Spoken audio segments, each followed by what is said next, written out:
नमस्कार, बहुत स्वागत है आपका 28 का अखाड़ा। जैसा कि आज मतदान हो रहा है और 28 सीटों के लिए वोटिंग लगातार जारी है। 19 जिलों के 28 विधानसभा सीटों पर मतदान चल रहे हैं। वोट करने बड़े बड़े दिग्गज पहुंचे हैं, तो वहीं ज्योतिरादित्य सिंधिया भी वोट करने पहुंचे और छत्तीसगढ़ की एक सीट पर वोटिंग चल रही है, मरवाही सीट पर। और इस तरीके से मध्य प्रदेश की बात करेंगे, कुल 63,67,000 मतदाता हैं। 355 प्रत्याशियों की किस्मत का आज फैसला ईवीएम में कैद हो जाएगा। और ये जो आप तस्वीर देख रहे हैं वो मुरैना की है, जहां पर अभी कुछ ही देर पहले फायरिंग हुई है। आपको बता दें, मुरैना में जैसा कि कई सारी घटनाएं तो सामने आ रही हैं, लेकिन इलेक्शन के दिन जिस दिन मतदान हो रहा है, यदि उस दिन फायरिंग हो जाए तो खबर तो बनती है। और ये काफी चौंकाने वाली बात है, क्योंकि जब इलेक्शन होते हैं तो तमाम जो शस्त्र होते हैं वो कब्जे में ले लिए जाते हैं प्रशासन के, और प्रशासन कब्जे में ले लेता है। उसके बावजूद फायरिंग हो रही है। और संवाददाता अनुराग जुड़ गए हैं। अनुराग, पूरी जानकारी दें। अभी आज मतदान हो रहा है और शस्त्र चल जाना, बंदूक चल जाना बहुत आश्चर्यजनक है।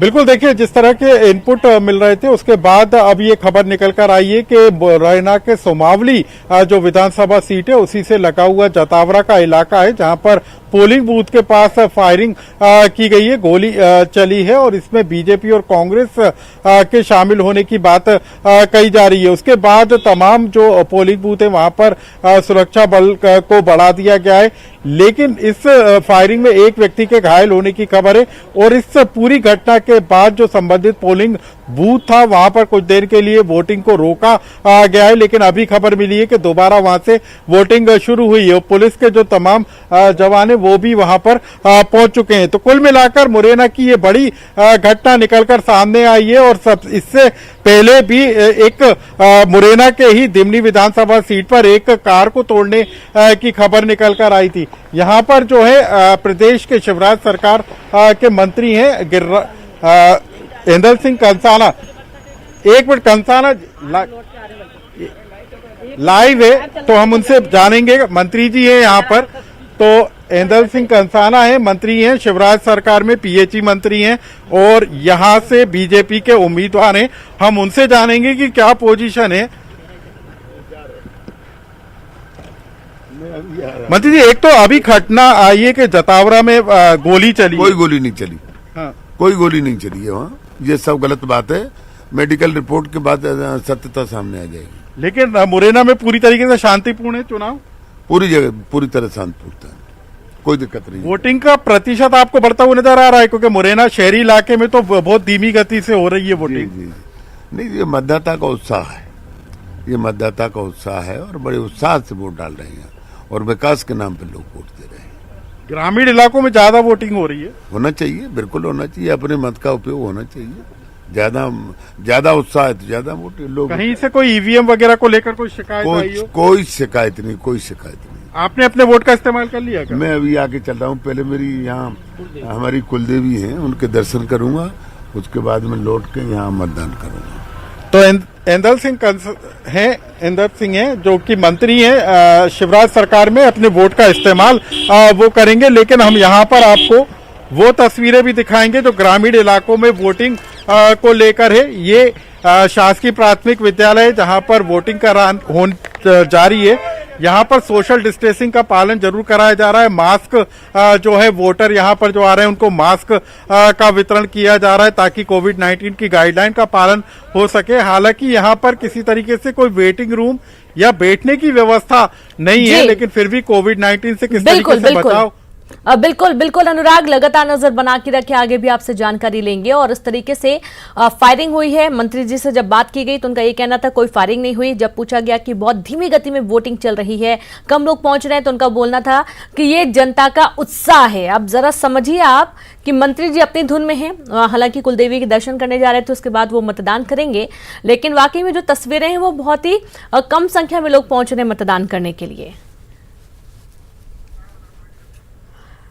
तो एक बड़ी बात यह भी है कि जनता थोड़ी सी प्रभावित भी है इस बात से लेकर। जैसा कि आपने सुना था कुछ देर पहले जब संवाददाता बात कर रहे थे जनता से जो वोट डालने पहुंचे हुए हैं कि आप दोबारा वोट डालने आए हुए हैं, तो आपके मन में क्या है? तो उनका ये कहना था कि हम पहले वोट डाल चुके थे, दोबारा वोट डालने आए हैं, जिनको हमने जिताया था वो तो अब फिर से चुनावी मैदान में आ गए हैं दूसरे पाले में जाके। तो कहीं ना कहीं जनता के अंदर भी थोड़ा सा दुख भी है, कहीं खुशी भी है, किसी को निराशा भी है। इस तमाम तरीके की प्रतिक्रियाएं जनता के पास से निकलकर सामने आ रही है, जो कि न्यूज़ 18 आप तक पहुंचा रहा है।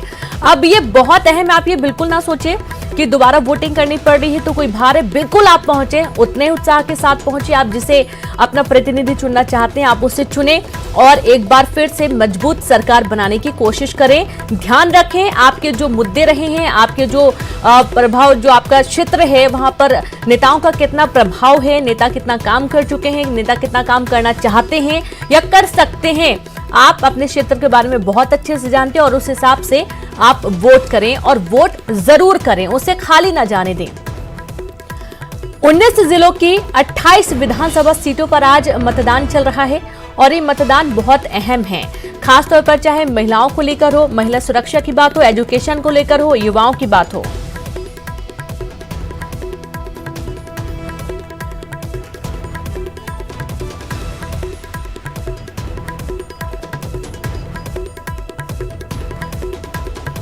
तो चलिए सीधे रुख करते हैं भोपाल का, जहां से हमारे साथ कुछ खास मेहमान भी जुड़े हुए हैं। सबसे पहले अजय सिंह यादव जी जुड़े हुए हैं, वो आप कांग्रेस प्रवक्ता हैं और साथ ही बीजेपी प्रवक्ता सुमित ओझा जी भी जुड़ गए हैं। बहुत स्वागत है आपका। तो सबसे पहले तो अजय जी आपके पास आते हैं, चूंकि पहले भी आप लगातार जो हमारा खास प्रोग्राम था उसमें जुड़ते आए हैं और दावे करते आए हैं कि जिस तरीके की रीति नीति इस बार बीजेपी ने अपनाई है उससे जनता कोई फर्क नहीं पड़ेगा, जनता बिल्कुल एक ट्रैक पे है, उसको बहुत अच्छे से मालूम है कि इसे वोट देना है। तो क्या आप अभी भी इसी दावे पर है, क्योंकि हम देख पा रहे हैं सुबह से मतदान करने के लिए जनता बहुत कम संख्या में पहुंच रही है?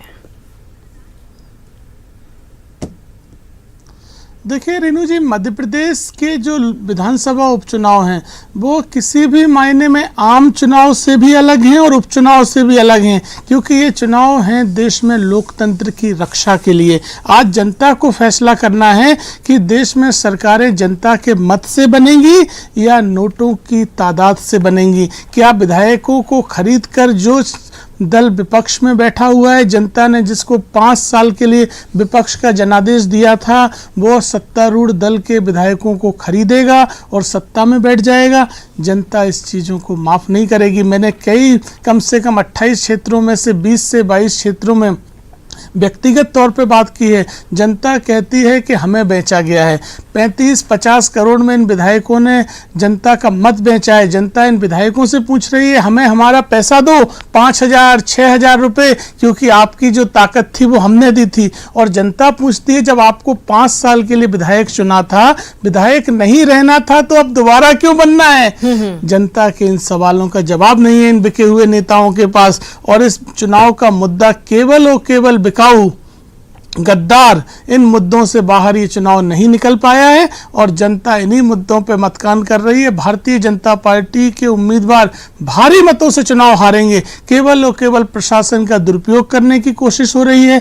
मुरैना में कुछ जगहों पे कांग्रेस के कार्यकर्ताओं पे लाठीचार्ज, गोलियां चली हैं। अन्य जगहों पे भी आउटपुट हमें इस तरह के मिले हैं कि पैसा बांटा गया, साड़ियां बांटी गई, शराब बांटी गई। लेकिन जनता सब समझती है, अब इस धोखे में नहीं आने वाली है। सभी 28 सीटें कांग्रेस जीतेगी और 10 तारीख को कमलनाथ जी के नेतृत्व में फिर जनता के आशीर्वाद से कांग्रेस की सरकार बनेगी।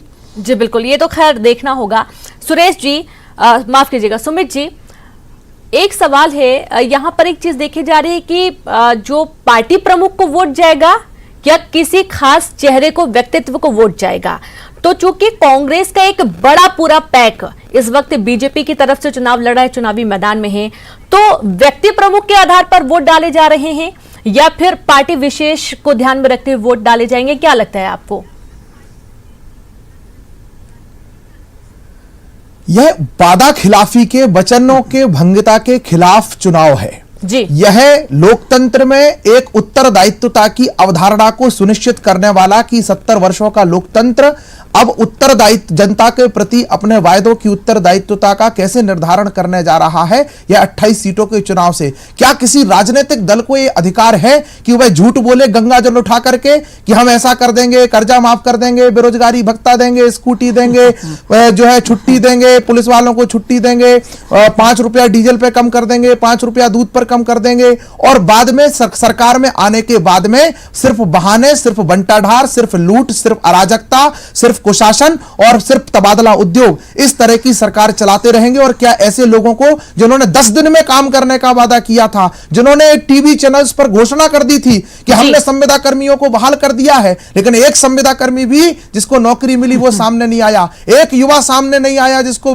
4000 रुपया बेरोजगारी भत्ता मिला हो।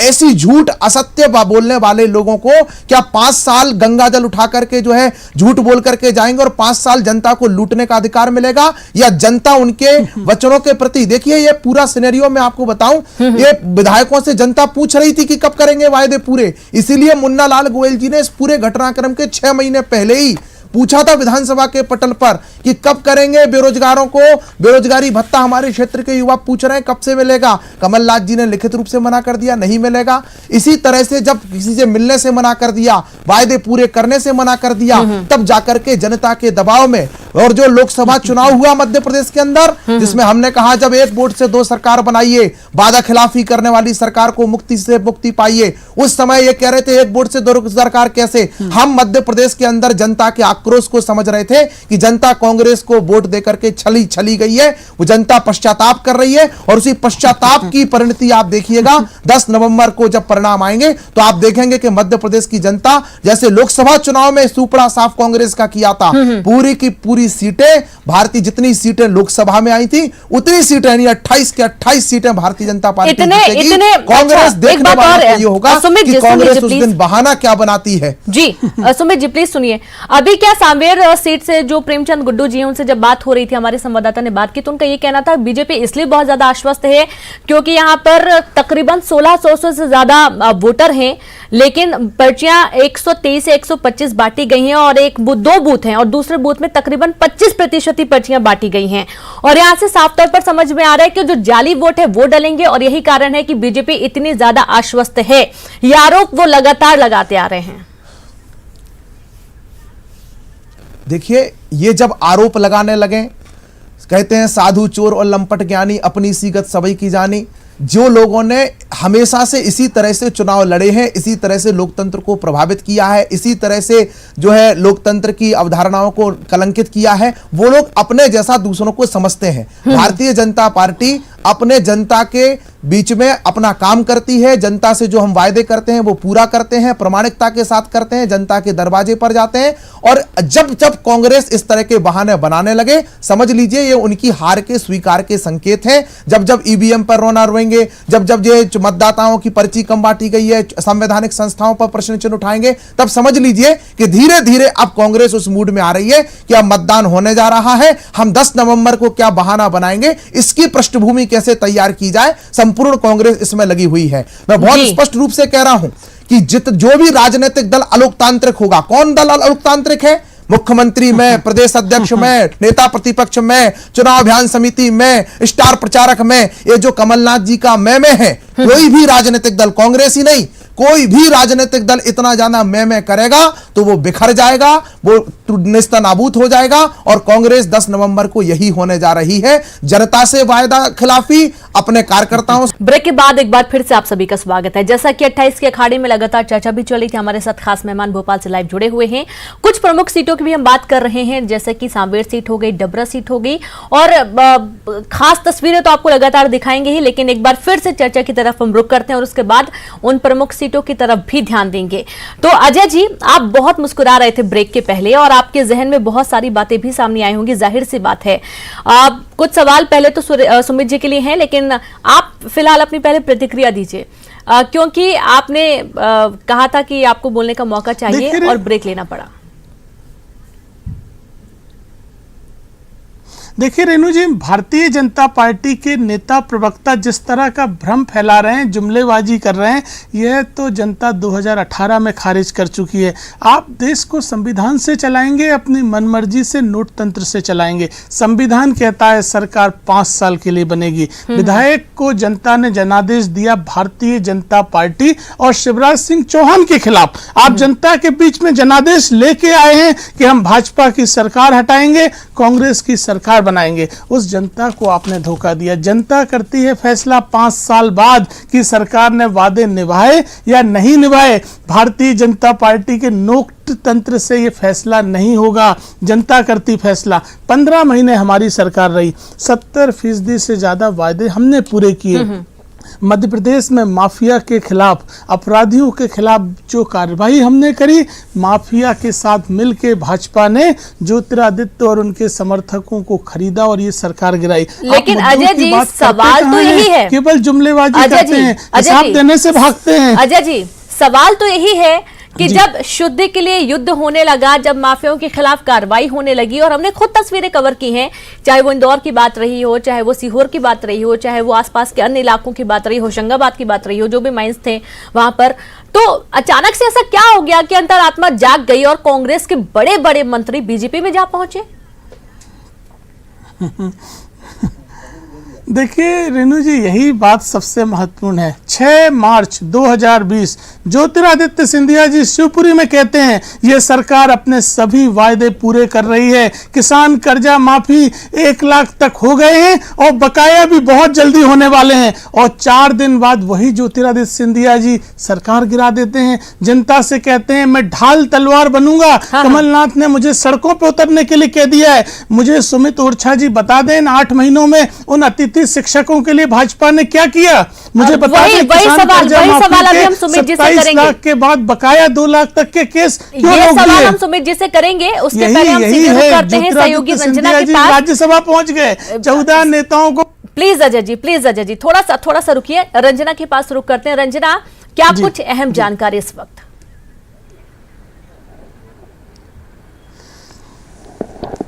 जी नहीं, बिल्कुल। जिस तरह से 28 विधानसभा सीटों में सुबह 7 बजे से मतदान हो रहा है, तो राज्य निर्वाचन आयोग में इसकी मॉनिटरिंग की जा रही है। किस तरह से जो 28 विधानसभा सीट है वहां पर मतदान हो रहा है, किस तरह से सुरक्षा के इंतजाम हैं। एक जो मॉनिटरिंग कक्ष है वो राज्य निर्वाचन आयोग में बनाया गया है, जहां पर अगर किसी भी ईवीएम में खराबी है तो उसको किस तरह से तुरंत सुधारना है, किस तरह से दूसरी ईवीएम मशीन को पहुंचाना है, इन तमाम बातों पर जो फोकस है वो यहां से किया जा रहा है। और दूसरी बात यह भी है कि बीजेपी दफ्तर में भी एक मॉनिटरिंग कक्ष बनाया गया है, जहां पर 28 विधानसभा सीटों पर किस तरह से मतदान की प्रक्रिया है, किस तरह से मतदान हो रहा है, इन तमाम बातों को लेकर यहां पर मॉनिटरिंग की जा रही है। बीजेपी के जो नेता हैं वो यहां पर इस वक्त बीजेपी दफ्तर में मौजूद हैं और यहां पर मॉनिटरिंग की जा रही है कि किस तरह से रफ्तार है और शांतिपूर्ण तरीके से यहां पर जो मॉनिटरिंग है, जो मतदान है वो हो रहा है। यानी अब तक शुरुआत थोड़ी धीमी से जरूर है मतदान की, उतनी रफ्तार अभी सुबह सुबह नहीं पकड़ी है मतदान है जितना कि सोचा था, क्योंकि दोपहर के बाद लोग कहीं बाहर निकलेंगे। लेकिन अभी जिस तरह से हल्की हल्की ठंड की शुरुआत है, तो रफ्तार अभी धीरे धीरे मतदान की है। खास करके अगर ग्रामीण इलाकों की बात करें तो यहाँ पर मतदान का प्रतिशत थोड़ा ठीक ठाक है, लेकिन शहरी इलाकों में जो मतदान है वो उतना रफ्तार नहीं पकड़ा है। अभी माना जाए कि 10 बजे के बाद लोग घरों से बाहर निकलेंगे और फिर धीरे धीरे मतदान केंद्र तक पहुंचेंगे। रेणु, बिल्कुल। हालांकि ये अक्सर देखा जा रहा है कि जो ग्रामीण क्षेत्र हैं और शहरी क्षेत्र की अपेक्षा ग्रामीण क्षेत्रों में वोट प्रतिशत ज्यादा ठीक रहता है, लेकिन इस बार के उपचुनाव में है बहुत हाई प्रोफाइल उपचुनाव, लेकिन फिर भी वोटिंग के लिए मतदाता बहुत कम संख्या में भी पहुंचे। हो सकता है कुछ जरूरी कामों में फंसे हों, 12 बजे तक प्रतिशत देख पाएंगे कि कितना हुआ है वक्त। तो एक बार फिर से आप सभी का स्वागत है। जैसा कि 28 का अखाड़ा और आपको लगातार तस्वीरें भी हम दिखा रहे हैं, जनता के अंदर कहीं ना कहीं थोड़ा आक्रोश देखा जा रहा है। एक बात और देखी गई है कि लोग कम इसलिए भी पहुंच रहे हैं क्योंकि थोड़ी सी नाराजगी भी उनके अंदर है, लेकिन फिर भी कोशिश यही है कि ज्यादा से ज्यादा मतदान हो। ये कुछ तस्वीरें आपके सामने आपके टीवी स्क्रीन पर हैं, जहां पर फूल माला पहनकर और ये देखिए आरती उतारी जा रही है। और संवाददाता सुशील हमारे साथ लगातार है। सुशील, ये जो तस्वीरें देख रहे हैं ये चुनावों के वक्त बहुत ज्यादा देखने को मिलती हैं, जानकारी दें। बिल्कुल रेणु, देखिए कैबिनेट मंत्री प्रद्युम्न सिंह तोमर जो ग्वालियर विधानसभा सीट से बीजेपी के प्रत्याशी है, वो अब घर से निकलने वाले हैं मतदान के लिए। उनके घर पर उन्होंने माता का आशीर्वाद लिया है, भाभी का आशीर्वाद लिया। यहाँ पर उनका मंगल तिलक करने के साथ ही उनको यहाँ मिठाई खिलाकर रवाना किया जा रहा है और आज घर से इन्होंने माता और सभी का आशीर्वाद लिया है। प्रद्युम्न जी, आज एक बड़ी चुनौती आपके सामने, लगातार लंबा प्रचार हुआ और उसके बाद आज जो है आप लोगों के भाग्य का फैसला होना, किस तरह से आपने आशीर्वाद लिया, क्या भावना है, क्या कहना चाहेंगे? मैं जनता का सेवक हूँ जनता मेरी भगवान है, सेवा का फर्ज सेवा करना है और वो सेवा कर रहा है।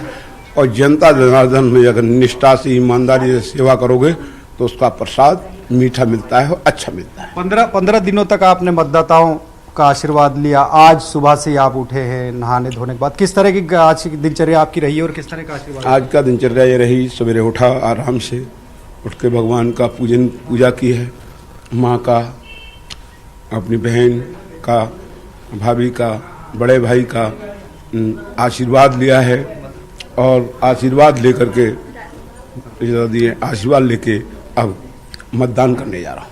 माता भी साथ है। माता जी, किस तरह से आज आशीर्वाद दिया आपने प्रद्युम्न जी? यूं करके आए, विजय करके आए।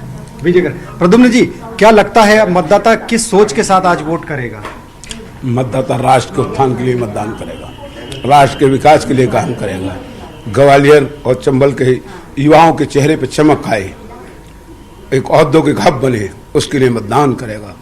इसके लिए अच्छा मतदान करेगा कि बाईपास सर्जरी की सुविधा जीएच में मिले, इसके लिए मतदान करेगा कि स्मार्ट स्कूल बने, इस बात के लिए मतदान करेगा। मतदाता विकास के लिए मतदान करेगा। ये देखिए, प्रद्युम्न जी की मां है, वो भी अब अपने बेटे को यहाँ मुंह मीठा करने के बाद आज एक बढ़िया आशीर्वाद देकर उनको रवाना करने की तैयारी कर रही है। और निश्चित तौर पर ये जो तस्वीरें कहीं ना कहीं 15 से 20 दिन से जो प्रत्याशी हैं वो लगातार मतदाताओं के बीच में जाकर आशीर्वाद मांग रहे थे, और आज का दिन जो है इनके लिए परीक्षा का दिन है। आज इनके भाग्य का फैसला होना है। तस्वीर बहुत सुंदर है, माँ का अपने बेटे के प्रति प्यार नजर आ रहा है कि बेटा जो भी इम्तिहान दे रहा है उसमें पास हो, अव्वल आए।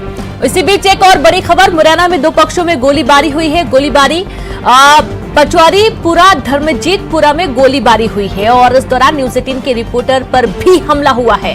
बड़ी खबर आपको दे रहे हैं मुरैना से, जैसा कि सुबह से ही लगातार यहां से खबरें सामने आ रही हैं और संवाददाता सुशील के पास एक बार फिर से रुक करते हैं। जी सुशील,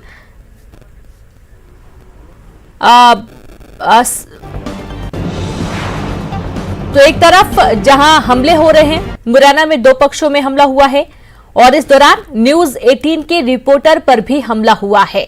काफी आश्चर्यजनक है। हालांकि तमाम व्यवस्थाएं की गई हैं, लेकिन फिर भी ये छोटी बड़ी घटनाएं सामने आ रही हैं। बड़ी बात यह है, और आप ये तस्वीर देखिए जहां माया सिंह भी पहुंची हुई हैं।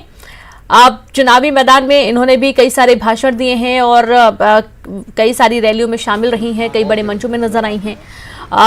महिलाओं के सशक्तिकरण को लेकर काफी प्रमुख मुखर रहती हैं। लेकिन जैसा कि आपने सुबह भी सुना था, गोलीबारी हुई, झड़प हुई और एक बार फिर से 2 पक्षों के बीच में गोलीबारी हुई है और इस दौरान न्यूज 18 के रिपोर्टर पर भी हमला हुआ है।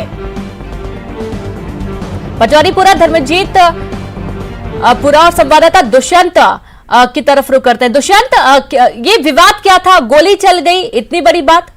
नहीं, रेनू आपको बता दूं, ये चुनाव पूरा हिंसक हो चुका है। तो दुष्यंत, आपकी आवाज नहीं आ रही, फिर से बात करने की कोशिश करेंगे। दुष्यंत की एक ही आवाज समझ में आई है कि चुनाव हिंसक हो चला है। हालांकि यहाँ पर थोड़ी सी माहौल को शांत करने की सख्त जरूरत है, क्योंकि ऐसे माहौल में चुनाव हो पाना, मतदान हो पाना काफी मुश्किल है, क्योंकि लोग जब पहुंचते हैं तो उनके लिए भी थोड़ी सी खतरा बना रहता है। और चलिए सीधे रुक करते हैं भोपाल का। हमारे साथ खास मेहमान बने हुए अजय सिंह जी जुड़े हुए हैं, सुमित जी जुड़े हुए हैं। तो सुमित जी, आपके पास आएंगे। सवाल मेरा आपसे था, चूंकि ये सवाल इसलिए भी निकल कर आता है क्योंकि आप बार बार आरोप लगा रहे हैं, बीजेपी बार बार आरोप लगाती है कि आपने जो वादे किए थे अपने वचन पत्र में, वो वादे आपने पूरे नहीं किए हैं। तो सवाल यही बनता है कि तमाम सेक्टर्स के जो कर्मचारी हैं, चाहे वो संविदा शिक्षकों की बात कर ले, चाहे वो निगम कर्मचारियों के जो संविदा मस्टर भर्ती होती है उनकी बात कर ले, एनएचआरएम की भर्ती की बात कर ले, बेरोजगारों की बात कर ले, बैंक कर्मियों की बात कर ले, तमाम सेक्टर्स के जो कर्मचारी हैं जो अनियमित हैं वो सड़कों पर आ जाते हैं। तो 15 महीनों की सरकार में जब इतनी असंतुष्टि है जनता के बीच में, तो आप कैसे उम्मीद कर रहे हैं कि कुछ महीनों की सरकार में अपने सारे वादे जल्द से जल्द पूरे कर दें?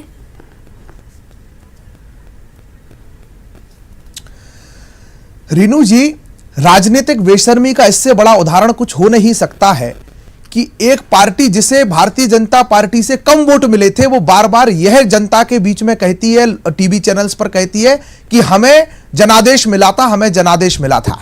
स्पष्ट मेजोरिटी भी नहीं मिली थी और भारतीय जनता पार्टी से कम वोट मिला था। हमने कोई झूठे वायदे नहीं किए थे। हमें अगर किसानों को कर्जा माफी का लॉलीपॉप देना होता तो जब कांग्रेस ये लॉलीपॉप लेकर के आई थी, झूठ लेकर के आई थी, चुनाव में वोट लेने के लिए हम भी कर सकते थे।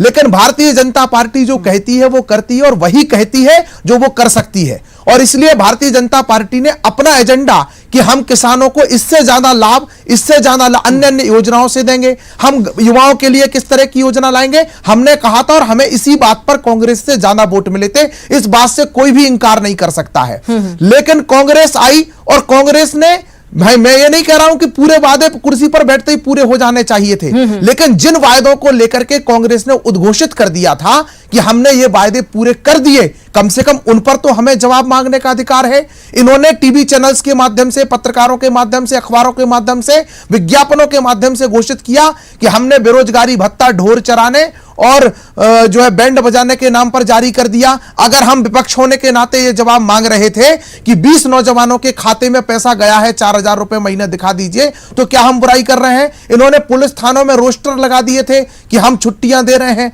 हम पूछ रहे हैं कि उन 20 पुलिस वालों को सामने लाइए जिन्हें छुट्टियां मिल गई हो, उन 20 बेटियों को सामने लाइए जिन्हें स्कूटियां मिल गई हो, उन लोगों को सामने लाइए जिन्हें संविदा कर्मियों को वापस नियुक्ति पत्र आपने दे दिया, उनके नियुक्ति पत्र सामने लाइए। तो हमने ये जनता से जवाब मांगा, जनता के सामने इस बातों को रखा और कांग्रेस से जवाब मांगा। जब जनता ने हमें ये बात, जनता ने पूरे क्षेत्रों में, जिन क्षेत्रों में कांग्रेस जीती थी और उन्हीं क्षेत्रों में लोकसभा चुनाव में कांग्रेस की वादा खिलाफी के कारण कांग्रेस बुरी तरह से हारी भी, और यहां तक कि छिंदवाड़ा में भी प्रशासनिक मशीनरी के दुरुपयोग के बावजूद भी कांग्रेस हारते हारते बची। तब जाकर के इनके ही विधायकों को यह दिखा कि अब हमें लोकतंत्र में, हमें अपने राजनीतिक भविष्य के लिए भी और ऐसी वादा खिलाफी वाली सरकार करने के साथ अगर हम रहेंगे तो हमें जनता को जवाब देते नहीं बनेगा। और इसलिए उन्होंने अजय जी से हम बात करेंगे इस पर, अजय जी से बात करेंगे हम इस पर। सुमित जी, आपको रोकना चाहूंगी क्योंकि इस वक्त मुरैना से बड़ी खबर है जहां पर हमला हुआ है दो पक्षों में, और न्यूज 18 के रिपोर्टर दुष्यंत पर भी हमला हुआ है। तो दुष्यंत के पास आते हैं। दुष्यंत, फिलहाल विवाद क्या था? गोलीबारी हुई है और आप सुरक्षित हैं? जी रीनू, बिल्कुल मैं सुरक्षित हूँ, ये ईश्वर की कृपा है। लेकिन जैसे ही सुमावली विधानसभा में ये मतदान आज सुबह से शुरू हुआ है, लगातार गोलीबारी और हिंसा की घटनाएं देखने को मिल रही हैं। धर्मजीत का पुरा और पचौरीपुरा जो है, वहां पर मतदान केंद्र पर फायरिंग की सूचना मिली थी। वहां पर पुलिस बल भी पहुंचा और हमारी टीम भी वहां पहुंची। वहां कवरेज करने के बाद जहां कांग्रेस प्रत्याशी का आक्रोश देखने को मिला, उन्होंने कहा, भाजपा प्रत्याशी पर आरोप लगाए, प्रशासन पर भी आरोप लगाए। उसका कवरेज करने के बाद जैसे ही हम गांव से मेन रोड पर, ट्रैक पर आए, तो वहां पर कई 8 से 10 लोग करीब खड़े थे और उनके हाथ में राइफल और कट्टे भी थे। उन लोगों को जैसे ही हमने शूट करना शुरू किया तो उन्होंने सीधे हम लोगों पर फायरिंग की। ये हमारे कैमरे में भी कैद हुआ। हम जैसे तैसे गाड़ी को अपनी को भगाते हुए वहां से बचकर निकले और पुलिस को सूचना दी। पुलिस ने तो आपकी टीवी स्क्रीन पर ज्योतिरादित्य सिंधिया नजर आ रहे हैं। दुष्यंत, आपको रोकना चाहूंगी। खैर, ये जो तस्वीरें हैं ये आप देखिए, ज्योतिरादित्य सिंधिया, चूंकि चुनावी जो पूरा दारोमदार है वो इस वक्त पूरा सिंधिया जी के ऊपर ही है। आप लोग यहीं रहिए, मैं वापस और मतदान करने के लिए ये पहुंचे हुए हैं। काफी प्रमुख इनका एक मतदान होगा क्योंकि जिस तरीके से कांग्रेस के दिग्गज नेताओं में शुमार ज्योतिरादित्य सिंधिया बीजेपी में शामिल हुए। राज्यसभा सांसद हैं इस वक्त। उन्होंने जनता के मुद्दे को लेकर पहले बगावत की पार्टी से और उसके बाद वे उनके हित को ध्यान में रखते हुए जनसेवा के लिए वो बीजेपी में शामिल हुए। उनका ये कहना था कि चाहे वो किसी भी पार्टी में रहेंगे, जनसेवा के लिए हमेशा आवाज बुलंद करते रहेंगे। अब जब वो बीजेपी में शामिल हुए हैं तो बीजेपी में भी कहीं ना कहीं महाराज का जो ऑरा है वो बनाए रखने के लिए थोड़ी बहुत बगावत के सुर तो नजर आए थे। बगावत नहीं कह सकते हैं, लेकिन हाँ ये जरूर कह सकते हैं कि उन्होंने अपनी जो पार्टी लाइन है उससे थोड़ा हटकर अपने विचार रखे हैं। और यही कारण है कि नरेंद्र सिंह तोमर जी को यह कहना पड़ता है कि कुछ दिनों बाद वो समरस हो जाएंगे पार्टी के साथ। अब ये जो तस्वीरें हैं, ये तस्वीरें हम आपको दिखा रहे हैं, लाइव तस्वीरें, क्योंकि जो वोटिंग चल रही है उस वोटिंग के दौरान तमाम बड़े नेता नजर बनाए हुए हैं। कोई गड़बड़ी ना हो, कोई गड़बड़ी की आशंका ना रह जाए। ज्योतिरादित्य सिंधिया पहुंचे हुए हैं वोट डालने के लिए और ज्योतिरादित्य सिंधिया का एक वोट बहुत ही अहम, और जाहिर सी बात है वो वोट किसे देंगे वो तो बिल्कुल क्लियर है, लेकिन हाँ उनके विचार क्या है इस दौरान, क्योंकि उनके जो एक गणित है वो अलग है जनता के प्रति, और बीजेपी पार्टी की जो एक रीति नीति है वो बिल्कुल अलग है। तो दोनों का मेल कितनी जल्दी समरस होता है ये भी देखने वाली बात है। ज्योतिरादित्य सिंधिया इस वक्त अपने नजदीकी पोलिंग बूथ पहुंचे हुए हैं, अपना आईडी कार्ड दिखा रहे हैं, पहचान पत्र, और इसके बाद वे अपने मताधिकार का प्रयोग करेंगे। और इसके पहले भी कुछ नए कुछ बड़ी तस्वीरें हमने आपको दिखाई थी जब दिग्गज पहुंचे हुए थे वोट डालने के लिए। तो 19 जिलों की 28 विधानसभा सीटों पर हो रहे मतदान के दौरान ये खास तस्वीरें बहुत ही अहम हैं। 63 लाख से ज्यादा मतदाता इस बार वोट डालेंगे। 355 प्रत्याशी कुल जो चुनावी मैदान में है। 28 सीटों के लिए वोटिंग लगातार जारी है।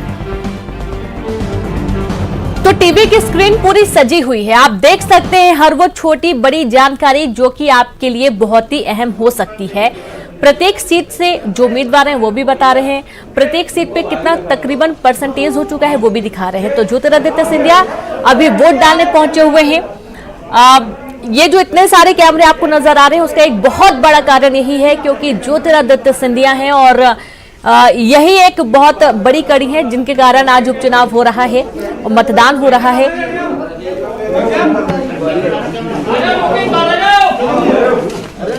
तो देखना है वोटिंग के बाद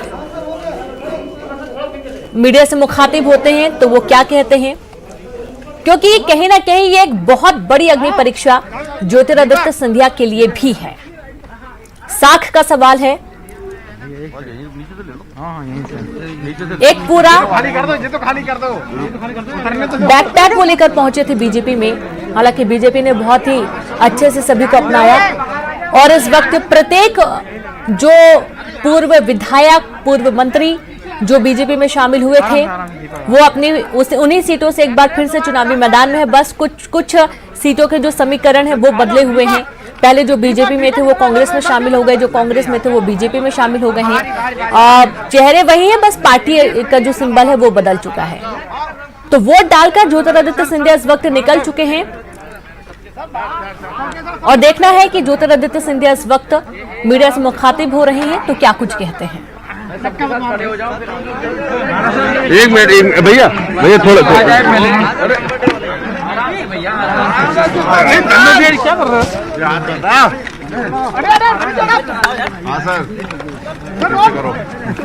सर शुरू करिए। एक मिनट सब अपने भाइयों को तो और बहनों को तो समय दो भैया। थोड़ा आप सुरक्षा हाँ चलो थोड़ा आप हट जाइए। आइए माँ की नहीं यहाँ नहीं बोल सकते, वो नियम का उल्लंघन है। 200 मीटर तो देखिए बात करने की कोशिश हो रही है लेकिन चूंकि भीड़ बहुत ज्यादा है इस वजह से वे बोल रहे हैं कि एक एक करके बातचीत हो जाए, लेकिन थोड़ा सा जो माहौल है जाहिर सी बात है उत्साह भी बहुत ज्यादा है और कार्यकर्ताओं की भीड़ भी थोड़ी ज्यादा देखने को मिल रही है। तो अपना वोट डालकर अपने मताधिकार का प्रयोग करते हुए ज्योतिरादित्य सिंधिया पोलिंग बूथ से बाहर निकल चुके हैं। हालांकि जीत का जो दावा है वो हर बार हर मंच से करते आए हैं, लेकिन आज जब उनकी अग्नि परीक्षा है तो आज वो क्या कुछ बोलेंगे वो अभी सुनने को नहीं मिला है। लेकिन देखिए व्यवस्था वो खुद बनाते हुए नजर आ रहे हैं कि आप लोग एक लाइन से हो जाइए ताकि वो अपनी बात रख सकें और वो खुद भी चाहते हैं कि उनके जो विचार है वो आम जनता तक पहुंच सके। और यही कारण है कि आपने बीच में देखा होगा कि वो खुद ही सबको लाइन से सेट करते हुए नजर आ रहे हैं।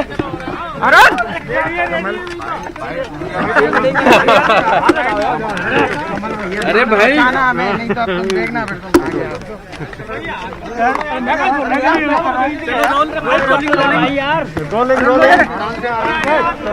मतदान कर दिया है। अरे भैया एक चलो हमारा सब बताएं मतदान किया है यार।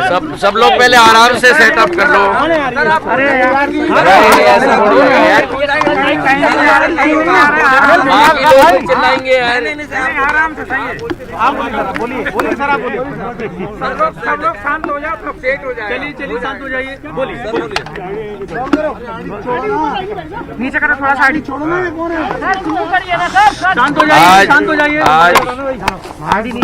आज मध्य प्रदेश के लिए एक बहुत महत्वपूर्ण दिन है। 28 विधानसभाओं में आज चुनाव होने जा रहा है। मैंने स्वयं प्रजातंत्र में जो सबसे बड़ा अधिकार दिया जाता है मनुष्य को, मतदान का अधिकार दिया जाता है, उसका उपयोग किया है। मेरा आप लोगों के द्वारा सभी दर्शकों को विनम्रपूर्वक मेरा निवेदन है कि एक एक व्यक्ति अपना मतदान करे। सारी व्यवस्थाएं हर मतदान केंद्र पर रखी गई हैं, चाहे सैनिटाइजर हो, चाहे सोशल डिस्टेंसिंग हो। और मेरा विनम्रपूर्वक अनुरोध है कि ज़्यादा से ज़्यादा मतदान हो। ये प्रजातंत्र की महत्व की लड़ाई है, ये मध्य प्रदेश की जनता की लड़ाई है। और मुझे पूरा विश्वास है कि इन 28 के 28 विधानसभाओं में कमल का फूल का परचम लहराएगा। ये सरकार जनहितैषी सरकार है, विकास की सरकार है, प्रगति की सरकार है, अमन चैन की सरकार है। और मुझे विश्वास है कि एक ऐतिहासिक कार्यकाल इस सरकार का होगा। ऐतिहासिक किसानों के लिए, ऐतिहासिक महिलाओं के लिए, ऐतिहासिक नौजवानों के लिए, ऐतिहासिक गरीबों के उत्थान के लिए। अपने तरफ से मैं सभी प्रत्याशियों को, भारतीय जनता पार्टी के प्रत्याशियों को शुभकामनाएं देना चाहता हूं।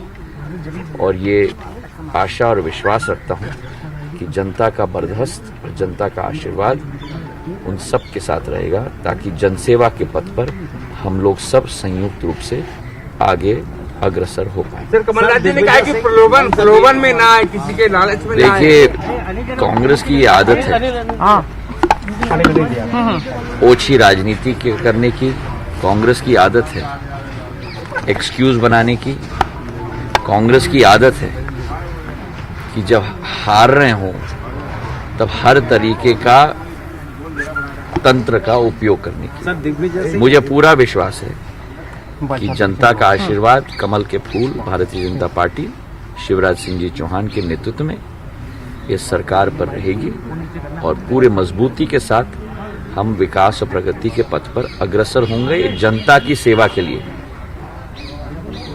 दूसरे पार्टी, कांग्रेस पार्टी स्वतः की सेवा की तरह नहीं, लेकिन जनता की सेवा के लिए भारतीय जनता पार्टी आगे बढ़ेगी। संविधान की रक्षा में हवाला दिया जा रहा है कि संविधान की रक्षा कीजिए। कांग्रेस लगातार ये बात कह रही है, कांग्रेस ये कह रही है कि संविधान खतरे में है, संविधान की रक्षा कीजिए। कांग्रेस ये कह रही है कि संविधान की रक्षा कीजिए। मैं बहुत गर्व महसूस कर रहा हूँ कि इस भारतीय जनता पार्टी के कार्यकर्ता के रूप में मुझे आज अपना मत का प्रयोग करने का अवसर मिला है। और मुझे पूरा विश्वास है नरेंद्र मोदी जी के नेतृत्व में, नड्डा जी के नेतृत्व में, अमित शाह जी के नेतृत्व में और शिवराज सिंह जी के नेतृत्व में देश और प्रदेश दोनों विकास और प्रगति के पथ पर अग्रसर होंगे।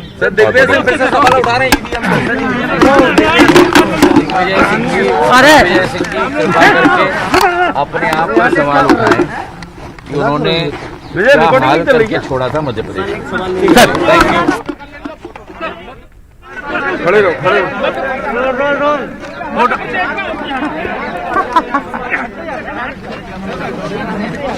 तो सुना आपने ज्योतिरादित्य सिंधिया, जिनका ये कहना है कि वो सभी जनसेवा के लिए तत्पर हैं और जनहितैषी सरकार है। और वो पूरे आश्वस्त हैं कि बीजेपी जीत कर आएगी। जनता को पूरा भरोसा है, जनता के हित में काम किया है, कई सालों से काम करते आए हैं। और जब कमलनाथ जी के बारे में उनसे सवाल किया गया तो उनका ये कहना था कि वो वादे ज्यादा करते हैं, काम कम करते हैं, और यही कारण है कि आज ये दिन उनको देखने को मिल रहा है। और जिस तरीके से बयानबाजी हुई थी उसको लेकर भी वो केंद्रित करते हुए नजर आए थे। हालांकि अभी वोटर की बारी है कि वोटर को क्या कुछ करना है। तो ज्योतिरादित्य सिंधिया अपने मताधिकार का प्रयोग करके निकल चुके हैं। जनता को भी वो संबोधित किए। जनता के लिए भी उनका ये कहना है कि सभी लोग बढ़ चढ़कर वोट करें और पूरी तरह से भारतीय जनता पार्टी के साथ रहेगी। जनता का समर्थन पूरी तरह भाजपा के साथ है। तो देखिए, जनता पूरी तरीके से भारतीय जनता पार्टी के साथ रहेगी और उनका ये मानना है कि बीजेपी ही जीत कर आएगी। अब वोटर क्या कुछ करता है, वोटर किसे एक बार फिर से सत्ता में काबिज करता है, ये देखना होगा। लेकिन इस वक्त ज्योतिरादित्य सिंधिया की ये जो बहुत ही खास तस्वीर है वो देखने को मिली है और अपने मताधिकार का प्रयोग करके ज्योतिरादित्य सिंधिया यहां से अभी निकल चुके हैं। और भी कुछ अहम तस्वीरें आपको दिखाई जाएंगी क्योंकि आज का दिन ही बहुत खास है। तो हमारे साथ कुछ खास मेहमान भी बने हुए हैं। हालांकि इंतजार काफी लंबा करवा दिया अजय जी को भी और सुमित जी को भी। तो अभी सुमित जी से सवाल किया था, उन्होंने अपनी कई सारी बातें रखी हैं। उन्होंने ये भी कहा कि जिस तरीके के वादे किए जाते हैं उन्हें पूरा भी किया जाना चाहिए, जो कि कांग्रेस ने नहीं किया। और यही बहुत बड़ा कारण है कि कांग्रेस की बड़ी संख्या में जो नेता थे, पूर्व मंत्री थे, वो बीजेपी में शामिल हो गए। अब अजय जी के पास आते हैं। अजय जी, इस बार जो मतदान हम देख पा रहे हैं उसमें हालांकि अभी सुबह तकरीबन 10 बजने को हैं, कुछ ही मिनट बाकी हैं, लेकिन जो हर बार देखने को मिलता था, लाइन लग जाती थी, चाहे वो ठंडी का समय हो चाहे वो गर्मी का समय हो, लाइन लग जाती थी, बड़ी संख्या में वोटर पहुंचते थे, मताधिकार का प्रयोग करते थे। इस बार वो उत्साह अभी तक देखने को फिलहाल नहीं मिला है। इसे जनता की नाराजगी कहें या फिर ये समझें कि वो जिससे जिताते हैं वो तो रह ही नहीं जाते, वो तो चले जाते हैं, या फिर यूं कहें कि जब सरकारों को या सत्ता पक्ष और विपक्ष को ही मिलकर लड़ झगड़ कर सब कुछ कर ले रहे हैं तो उनका क्या उत्तरदायित्व रह जाता है वोट का?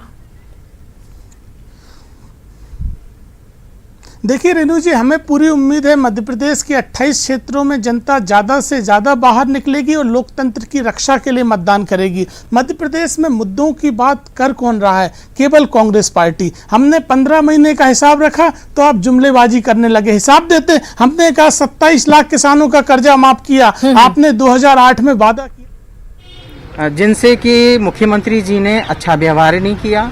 उनके पहुंचने पर उनकी बातें सुनने के बजाय दरवाजे बंद कर लिए गए। तो उन्होंने अपने सम्मान के लिए, क्षेत्र के विकास के लिए और ये इस्तीफा दिया और चुनाव हम सामने हैं। और मुझे पूरा विश्वास है, आज मैं वोट डालकर आई हूँ, मुझे पूरा विश्वास है कि भारतीय जनता पार्टी, मुन्ना लाल जी इस सीट से बहुत अधिक मतों से जीतेंगे, लेकिन भारतीय जनता पार्टी सभी सीटों पर अच्छे मतों से जीतकर पुनः प्रदेश में भाजपा की सरकार को मजबूती और स्थिरता प्रदान करेगी। कांग्रेस अभी भी ये सवाल उठा रही है ईवीएम को लेकर। देखिए, कांग्रेस को मालूम है उनका जनाधार खिसक गया है, तो अब उनके पास तो यही है इस तरह के मुद्दे उठाना और ये करना। तो इन चीज़ों पर हम ध्यान नहीं देते हैं, लेकिन हमारा ये है कि हम भारतीय जनता पार्टी की सरकार प्रदेश के विकास के लिए, आम जन के जीवन में खुशियां लाने के लिए, शिवराज सिंह जी ने पूर्व के कार्यकाल में भी जो